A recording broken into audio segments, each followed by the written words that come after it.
Hi, I'm Michael. This is Lessons from the Screenplay. Since my first video, the most requested screenplay has been The Social Network. So I decided to make it a reward for my next Patreon goal, and in December, I passed that goal. So I'd like to start by saying a very big thank you to my Patreon supporters for making this video and this channel possible.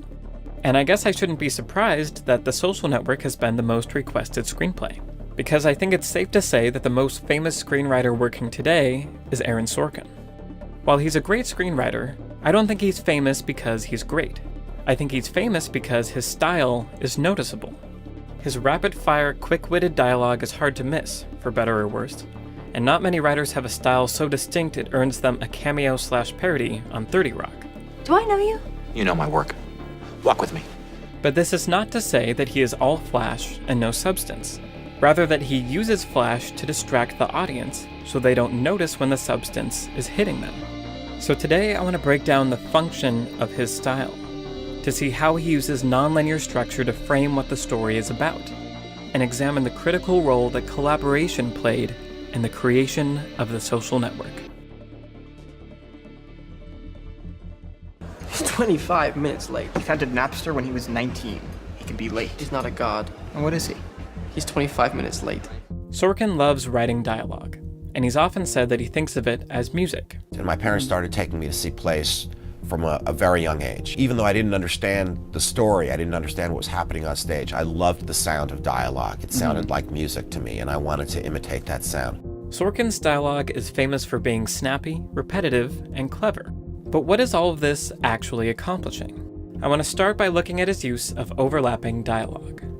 Sorkin uses overlapping dialogue to dictate the energy and rhythm of a scene. For example, in this scene, Mark has an outburst during a deposition.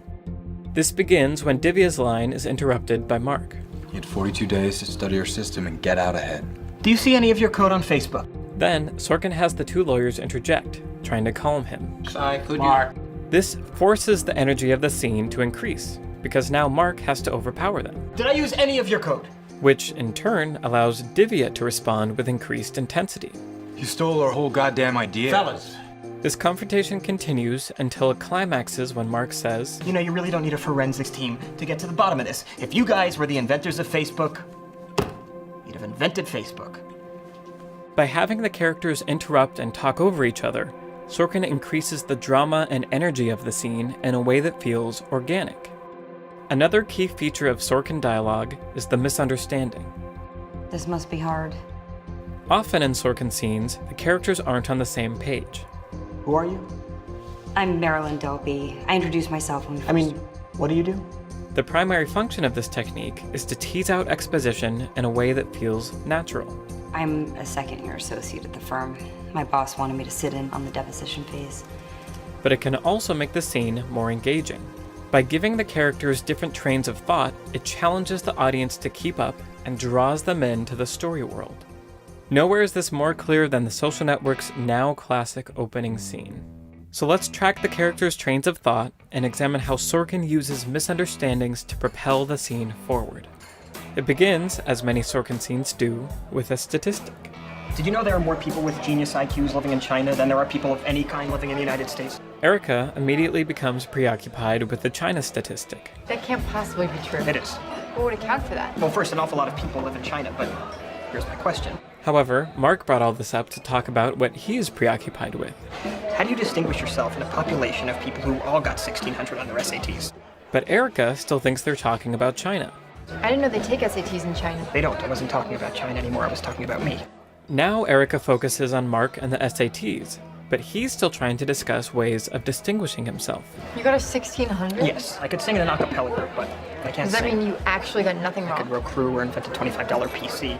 The Mark train keeps on rolling and he ignores her question. So Erica gives up on her focus and meets Mark where she knows he's headed. Or you get into a final club? Or I get into a final clip.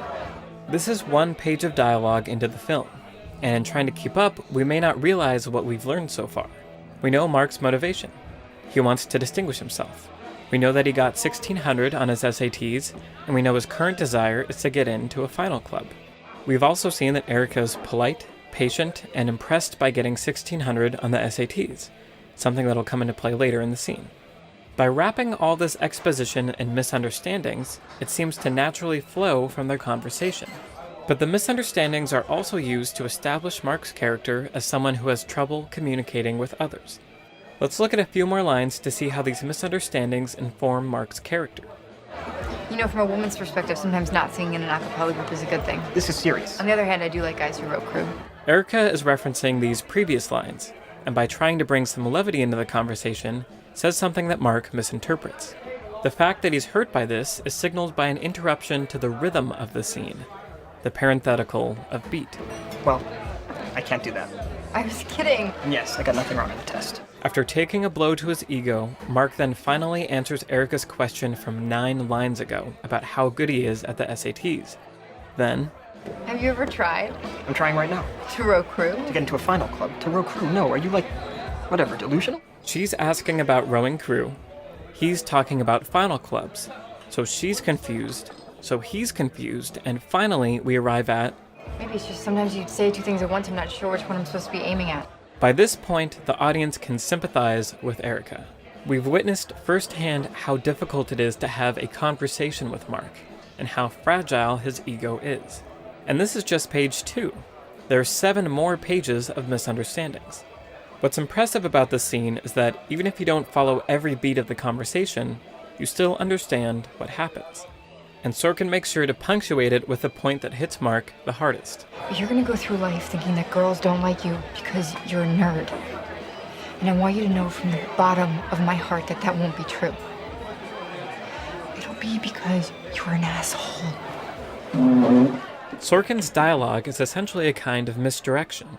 We, the audience, are so caught up trying to follow what the characters are saying that we don't notice all the information being delivered to us. But it's not just the dialogue that is doing several things at once. It's also the structure. Sorkin began his career as a playwright, so it makes sense that most of his early works follow a very linear structure. But with The West Wing, which I should mention is my favorite TV show of all time, he started to embrace film's non-linear capabilities. Some of the best episodes make great use of flashbacks. His comfort with non-linear storytelling is very apparent in The Social Network.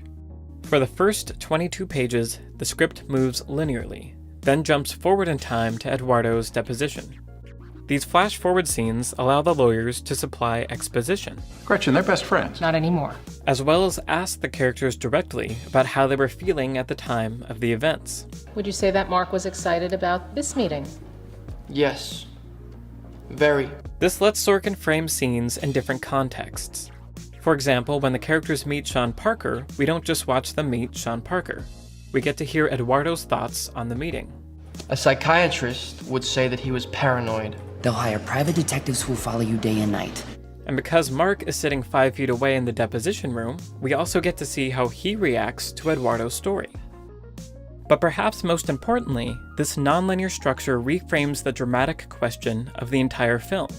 Because it's based on a true story, we know that Facebook eventually becomes a success. And in the first 26 pages, we learn that Mark ends up getting sued by Eduardo, the Winklevoss twins, and Divya. Your best friend is suing you for $600 million.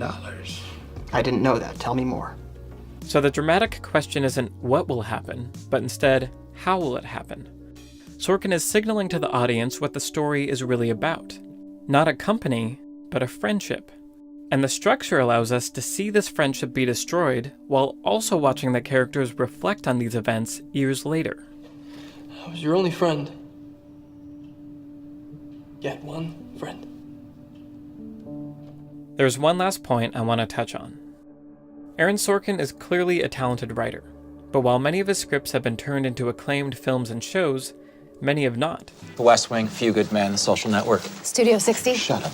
In an attempt to partially address this, and because The Social Network is such a good example, I want to talk about the importance of collaboration. When David Fincher was first announced as the director of The Social Network, it was a bit of a surprise.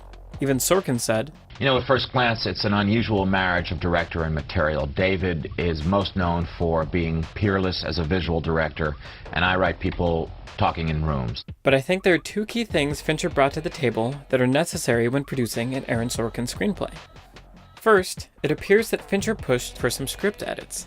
David was so focused on finding what was behind each word in the script and why it was there. In some cases, it appears that Fincher even de-Sorkined parts of the script. Feel entitled to this. It's our time. I love it that he says, this is our time, and I know what I'm talking about. Put those two things together, but let's not have this is our time 3 times. It announces it as a thesis, you know what I mean? I think this is a hallmark of good collaboration. To quote a line from The West Wing, President likes smart people who disagree with him. You should try to work with people who are talented and aren't afraid to challenge your work in search of the best possible version. The second thing Fincher brought to the table was the ability to make Sorkin's words cinematic. In The West Wing, this was accomplished using long Steadicam shots traveling through well-designed and beautifully lit sets. This created momentum and made sure the visuals were always changing. The famous walk and talk. The Social Network achieves the same things, but in a different way. Fincher avoids the walk and talk in favor of his own style. Rapid, relentless cutting between impeccably composed shots. A great example is the scene where Mark is being asked about leading on the Winklevoss twins, and his attention wanders elsewhere. It's raining. I'm sorry? It just started raining. This scene is 2 pages long and almost exclusively dialogue. Mr. Zuckerberg, do I have your full attention? No. When translated to film, there are 16 separate camera angles and 33 cuts.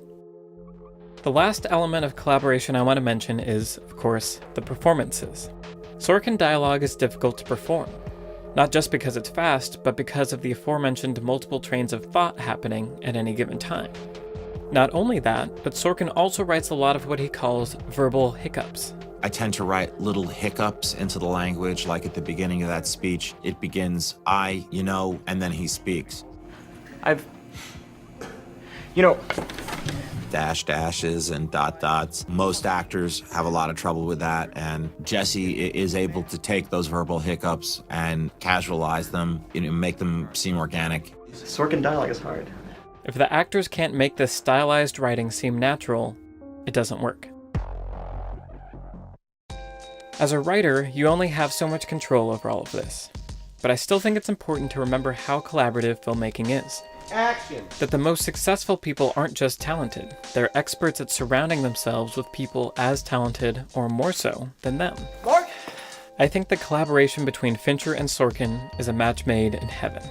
Sorkin engages the audience with rapid-fire, multi-layered dialogue, ideally telling them a story without them even noticing.